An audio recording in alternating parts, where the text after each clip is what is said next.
Rewind, your week in review is sponsored by the Transportation Development Association of Wisconsin. Sharing one goal, enhancing the quality of life in Wisconsin through the development and maintenance of a strong transportation network. The Transportation Development Association of Wisconsin. It's how we get there. I believe united we stand, and we have common ground to find, and we're going to find it. We're not even I'm Steve Walters. And I'm J.R. Ross. This is Rewind for a very busy week in the Capitol, but first, WisconsinEye was there, and we'll start with the Governor's Chief of Staff talking about why the Evers administration will seek $600 million more for special education, and co-chair of the Joint Finance Committee, John Nygren, says we still have a problem how to pay for that middle-class tax cut, and there's a bipartisan deal that would expunge some criminal records, non-violent, non-drug charges, so people could have a better chance of getting a job and reclaiming their careers, and an exchange on Tuesday between Senator Tim Carpenter, a member of the WEDC board, and WEDC CEO Mark Hogan. WisconsinEye was there. We're going to do a $600 million investment in special education, which has not seen an increase in over 10 years. When we were on the campaign, right after we won the primary, the governor and I, we were in, I think it was Wauwatosa, I think, and maybe it was Waukesha, and there was a teacher that came up to us. She was an aide in a special ed school, and she started crying, and she started telling us that at her school as an aide, she, with the resources that they have, she can only spend 15 minutes a day with her kids, with the special ed kids that she's serving. And she said 15 minutes a day. She's like, I cannot provide the services. And this is in one of the most, obviously a school district that is financially stable and has the resources. But she was like, I'm spending 15 minutes a day. That's not acceptable. Are you expecting a lot of gridlock when it comes to passing this budget? Are we expecting months and months? Well, I mean, it's a little too early. The ball's really in Governor Evers' court. As far as where we go from here, the Assembly did put out a memo saying here's a number of things we could work on. One of them being a tax cut that he actually championed during the election. Now, the biggest issue that he has with our tax cut is that he actually wants to, rather than using existing surplus, additional revenues in the future to pay for it, he wants to raise taxes on farmers and manufacturers. The reason I've been against that is because we're in a great place financially in our state. Our economy is growing. Why would we want to jeopardize that and raise taxes on the people who actually are creating those jobs? We're talking about people who had misdemeanors or H&I felonies. We're not talking about sex offenders. We're not talking about sex offenses. We're not talking about drunken driving. We're talking about misdemeanors and H&I felonies. That's really important. And we want to make sure that these individuals who've had these offenses can go out and have a second chance. In Wisconsin, what happens if one has a court trial, one has to have, as a condition of that sentence, has to ask for that ability to have expungement. And how does one even know about it, first of all? How does one feel that they're prepared to ask for that? And thirdly, it's important to our citizens to have a second chance to come back. There is a question of, as you stated, that Foxconn will not make its job requirements and it won't be receiving any taxpayer funds for that. WDC's contract does not require Foxconn to repay any program tax credits if it does not maintain all the jobs created during the 5 years of the contract. Why is Foxconn being treated differently? I don't know that they are being treated any differently. Yeah. The fact is that we haven't paid any credits. If we pay out on credits, they don't maintain those jobs. We have the ability to claw back those credits that we paid out. The contract with Foxconn, even though I've been criticized for it only being 29 pages long, has proven to be effective. For the last 3 days, Capitol reporters like you and the whole press corps has been, and the business community has been chasing the Foxconn story. Now, we held off taping the show for today's announcement, and I just want to read the statement from one of the news stories, yours or the Journal Sentinel. The decision to build an LCD manufacturing plant on its Mount Pleasant campus, quote, came after a productive discussion between the White House and the company, Foxconn, and after a personal conversation between President Donald J. Trump and Chairman Terry Gao. But now on Wednesday, Mr. Wu, Foxconn's number 2, said, we're not building a factory in Wisconsin. You can't use a factory to view our Wisconsin investment. And on Thursday, an Asian news organization reported that the Mount Pleasant campus construction was going to be suspended. Now we have today's announcements. Okay, your turn. Sort us through it. So, one, Foxconn has scaled back this project kind of every so often, incrementally, since the first announcement. Yes, today's announcement, they're going to do LCD screens. They're Generation 6, okay? They're kind of everything from smaller screens, I think 80 or 90 inches. Generation 10.5 was the original promise. These were like these massive, giant screens. I went to a WMC forum at which Mr. Wu said these giant screens are going to be the size of 2 king beds. And I was amazed. So that was the first iteration here. Now we're talking about with Foxconn doing a combination of a manufacturing facility, a packaging plant, a research and development hub. I mean, in today's statement talked about a technology hub as well. The project is changing what it's going to be. Now here's the thing. Part of this is just really global forces. This is not a company that is basing decisions on tax policy in Wisconsin. Yes, be beyond the package we are giving them to kind of come here. Yeah. There are much bigger forces at play, which is what's the market want right now. And that's what I think, in talking to people this week about, maybe it's lost a little bit, is the reality of what a company like this goes through. It's a global company serving a global market, what it has to do, which is meet the demands of what's out there in the market. Now, what's been interesting is the reaction from kind of Republicans and Democrats. Democrats have seen this, look, this is another example of a failed promise. Remember, when we first talked about this project with Foxconn, there were stories about places like India, Brazil, Pennsylvania, that they had promised things and didn't come through. Republicans, in some fashion, try to blame Tony Evers for the original discussion of maybe they weren't going to build a manufacturing plant at all. Boston Fitzgerald, the Speaker and the Senate Majority Leader, said he has an anti-jobs agenda, But now we're back to manufacturing plant being part of this facility, so I'm not sure where they're at right now. But in talking to people this week, the question they've had is, what will this be in the end? And the honest answer is, I don't think we know. I don't think we will know for maybe 20 years. And that harkens back to the first look we had the deal from LFB, or Legislative Fiscal Bureau, saying it could be 25 years, 23, 25, before see a return. See a return on the investment. Right. This may be the case now where it could be a while before we actually break even, not just break even, but before we see what's it really going to be. And now the flip side is Republicans have tried, and in talking to folks, I don't think they've been successful so far in making the case of they only get credits if jobs are created and things are built. Yes, that is true, like that's part of the contract. But that message, I guess what I'm talking about, the political piece of this, that message has not resonated as much as $4 billion for a Taiwanese company, and now it's not producing what it says it's going to. Going forward, and that's the other thing too, is Democrats are saying, well, yeah, it's true, you have to create the jobs, get the tax credits, but we've already done the expansion of 94 North-South. We're going to have ratepayers cover the cost of a high voltage line to the facility. That's going to be an expense. Diverting millions of gallons of water from Lake Michigan. There are all kinds of things like that. You have air emission issues. So now this factory's back on.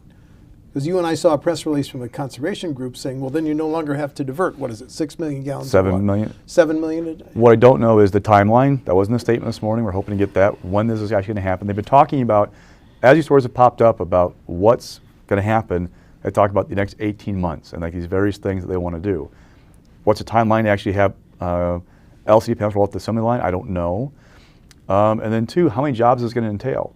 Now they talked about up to 13,000 jobs, up to a $10 billion investment to maximize on the credits.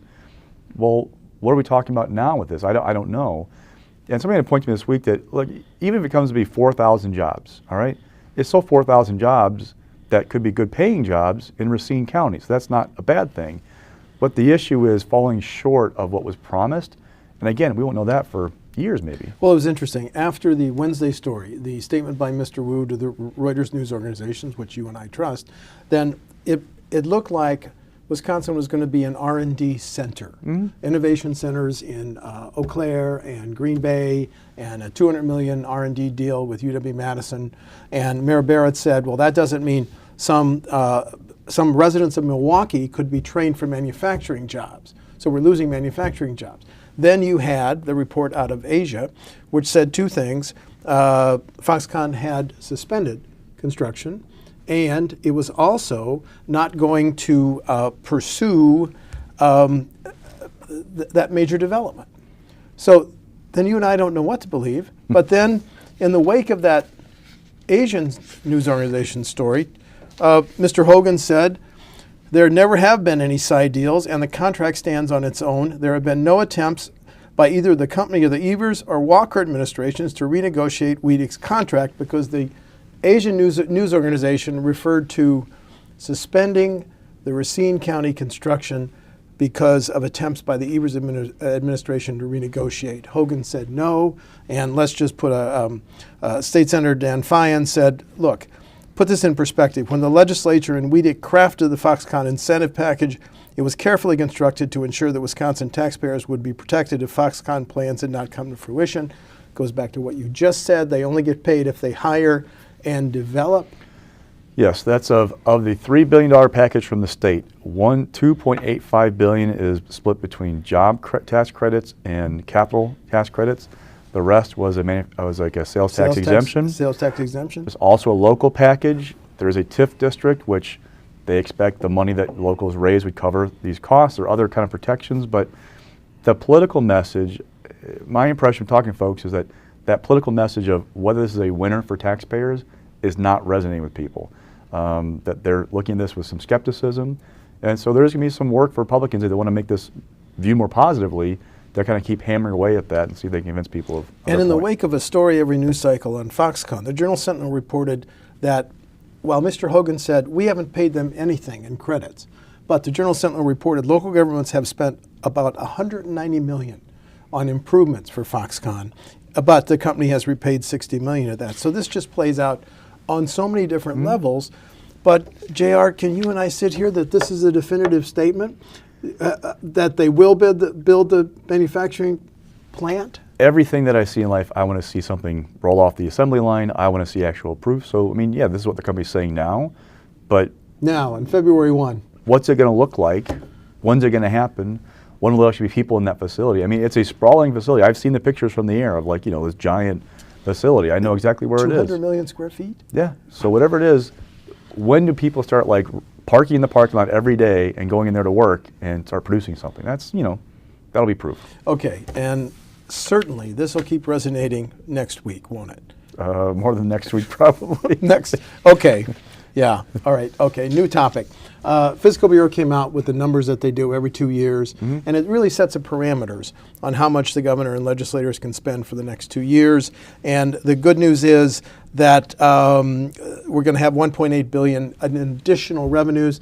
I think you're talking about $17 million a year in GPR, 17 times 2, $36 million in GPR. So you have to look at this kind of a big picture perspective, because what Fiscal Bureau said was we're going to have, or projected to have, about $200 million less in tax collections between now and the middle of 2021 than we expected.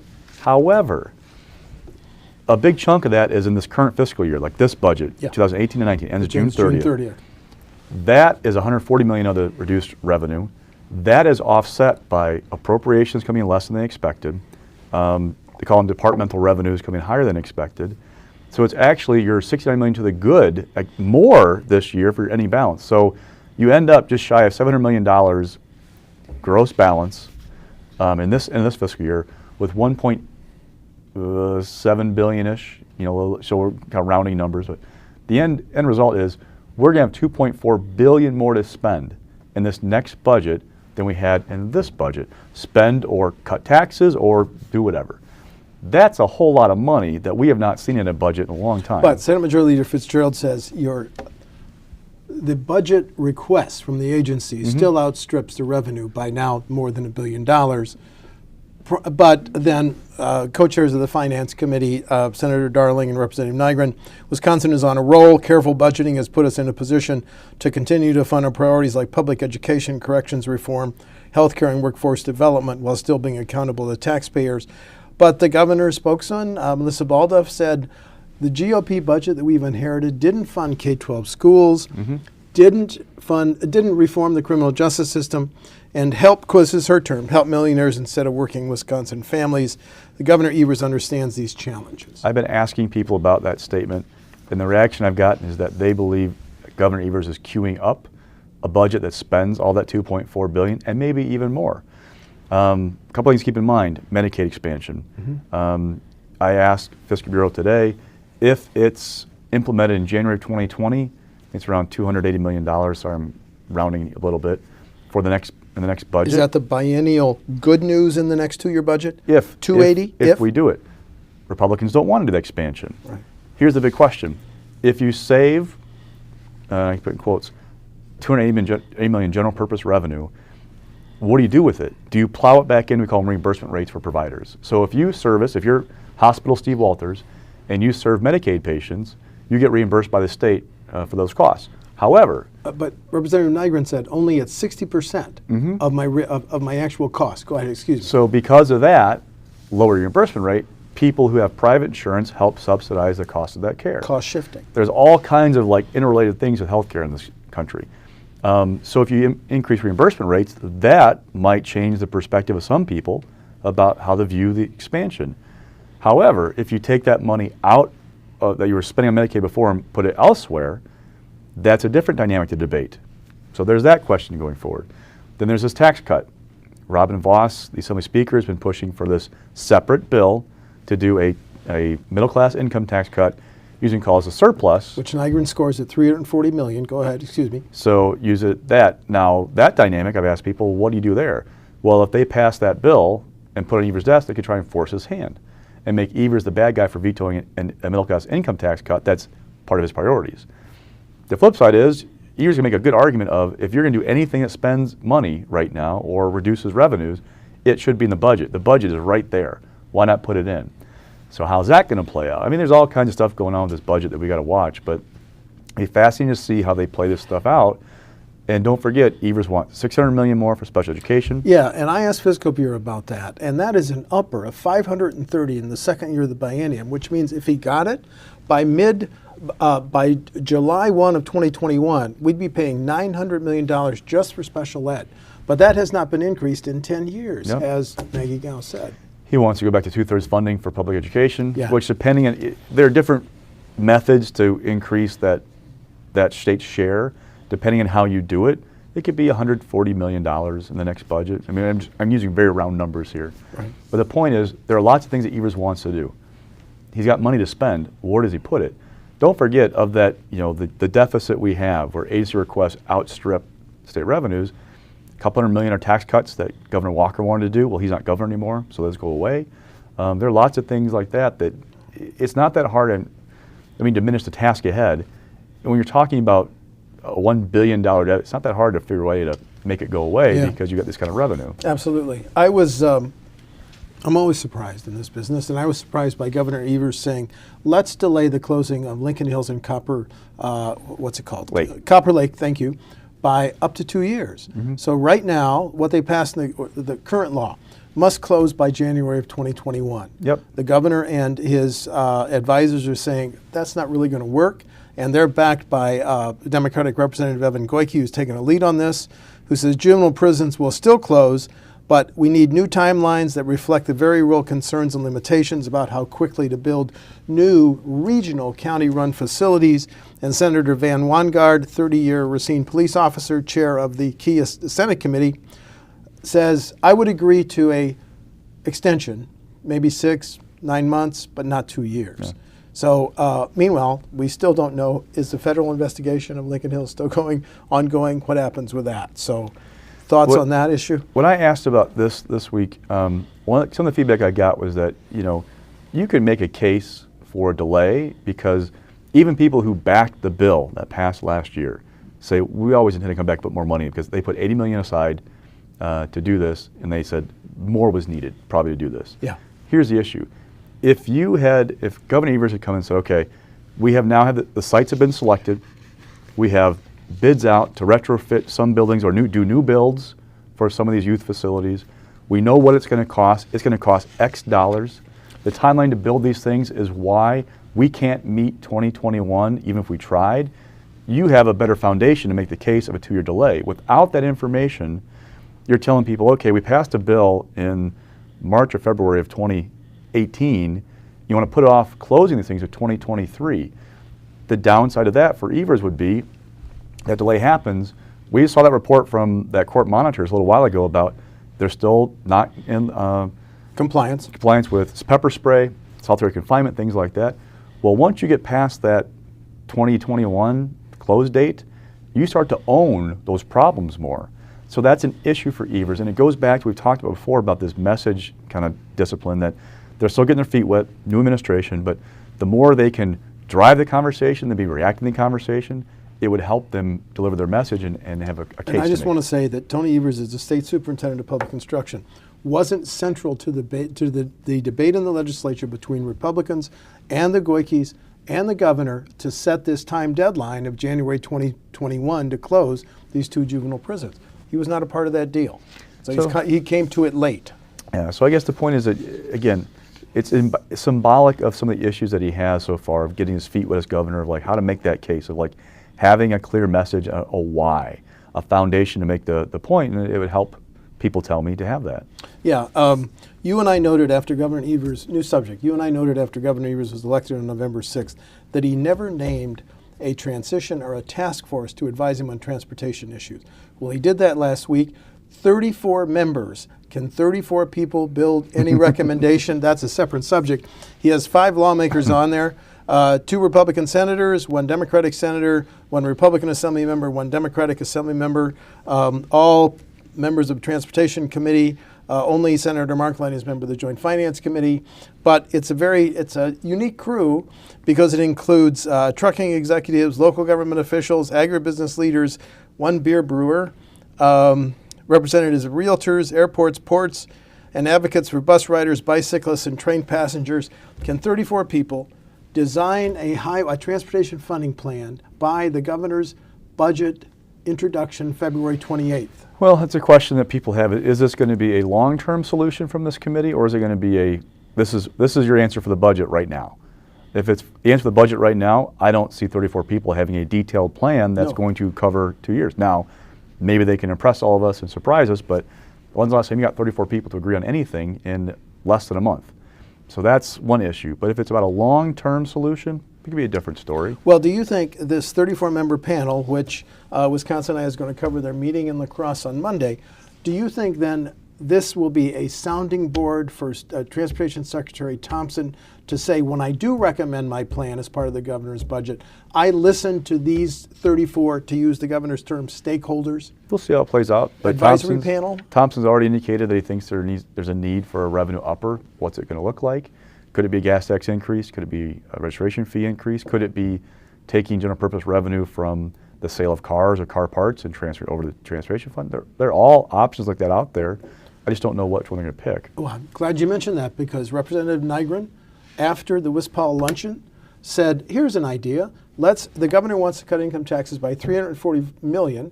Let's use the Walker rule. If you cut taxes one place and raise them in the other, it's a wash. Let's use the $340 million from the income tax cut and apply it to highway transportation funding. Now, he said that, and then about 2 hours later, he issued a press release saying, what, I was kidding? You know, he floats a trial balloon and then he shoots it down? He was saying, what he tried to say afterward was, he meant that's where some Republicans were before, because that was their plan last budget, right? Dale Kayenga, who's now in the state Senate, Republican from Brookfield. He put out this plan of moving toward a flat income tax, and with couple of the gas tax increase, that over time you would see less, a net tax decrease, but you would have income taxes going down while gas taxes went up. That was a plan before. It got rejected by Walker. Senate Republicans said, look, the governor's not on board. We're not going to touch that thing. So now, would that fly? I don't know. I get the impression that Nygren was trying to say, look, I haven't talked to my caucus. This is where we were before. It would make sense. I just don't know if they can make that justification, because here you have, like somebody put out to me this week, Robin Vos has said he would be okay with an income tax reduction to cover gas tax increase. But he won't do an increase in the manufacturing ag credit, then offset a middle income tax cut. So there's that issue out there. Okay, we got only a few minutes remaining. Let's go to your stock picks. Rising. So Bryan Steil, freshman. First District Congressman, Republican, replaced Speaker Ryan. The old saying is the first reelect is usually the hardest. Yep. The DCCC, which is the Democratic Congressional Campaign Committee, put out a list of 33 seats it's targeting. Now, they gained 40 in the election in November. They have 33 more they want to target on top of that. He's not on the list. And it was interesting to people I talked to because it's his first time to be go for re-election. Yep. It could always change, but if you're not going to target him, it means it's not going to be, have resources directed at him, whoever runs against him. It's not a free pass, but it's not an intense re-elect. The issue, though, is that that list of 33 seats focuses on suburban districts, especially in Texas, around Austin, Dallas, Houston, places like that. Look at the first. It's not a suburban district. You have, urban center to the west, urban centers to the east, a lot of rural area in the middle, a sliver Parts of Waukesha County, and then a small piece of like the southwestern Milwaukee suburbs. That's not the demographic you're shooting for if you're a Democrat right now to try and flip seats. So plus he won by 12 and Trump won it by 10 just 2 years ago. So not the best place to go. Yeah, mixed. It's a redistricting lawsuit, so we have now the trial is delayed till July.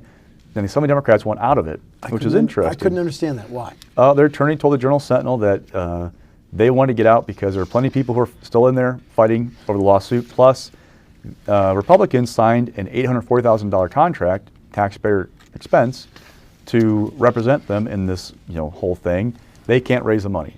Well, it also happened they made that move right not long after Republicans asked for this detailed information about voter file information, like candidate profiles, like just all this internal stuff from the ADCC that you wouldn't want out in the public if you were the Assembly Democratic Campaign Committee. So is that related? Maybe. But the bottom line is that trial's on hold until July. The Supreme Court has taken up 2 other cases right now with congressional lines one drawn by Republicans, one drawn by Democrats. They will decide in those cases if we have a chance of our case really going to a conclusion, because the court says, yes, you can have a partisan juryman that's so partisan you can throw it out. Okay, our lawsuit's alive. If they say, no, you can't, our lawsuit's dead. Okay, and here's a sound intro for your following. Vroom, vroom, potato, potato, potato. Go. So Harley-Davidson? They've got, so look, not a great period for them right now. They put earnings report out, less than 1 cent per share, I think it was. They are hit by tariffs with President Trump put in place, and then the European Union hit them back. They're talking about shipping fewer bikes or producing fewer bikes in the next year, like an 8-year low.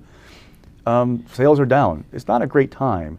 And in asking people about this, the first question was, okay, was this all about Trump, right? Because he really left the company this year about the tariff stuff. The answer was no. There are a couple issues like quality. They had a brake recall and a clutch recall this year. The bigger issue was demographics. They had a boom with baby boomers who aged in to like having the income to buy these bikes, and they bought into the image, right? Yep. We all had people who white collar by day, Harley rider by night. Yep. The problem is the baby boomers are aging out now of motorcycles, and there's no generation really behind them that's as big or as well salaried to replace them. So that's going to be an issue for them going forward.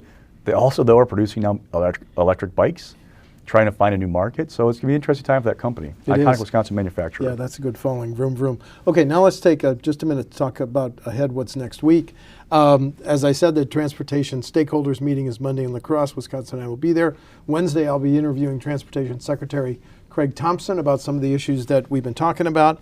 You have the Wisconsin Counties Association annual meeting Tuesday and Wednesday in Madison. The governor's going to talk, cabinet secretaries, and partisan leaders come and handicap it. Mandela Barnes will be at the Milwaukee Press Club on Thursday, interviewing Black History Month. And anything I've forgotten that we're going to look at? Not yet. Not yet, but we'll still be talking about, it'll be Maybe. Foxconn. Maybe. I'm Steve Walders. And I'm J.R. Ross. And that's Rewind for February 1. And as of today, Foxconn is building a manufacturing facility. Stay tuned.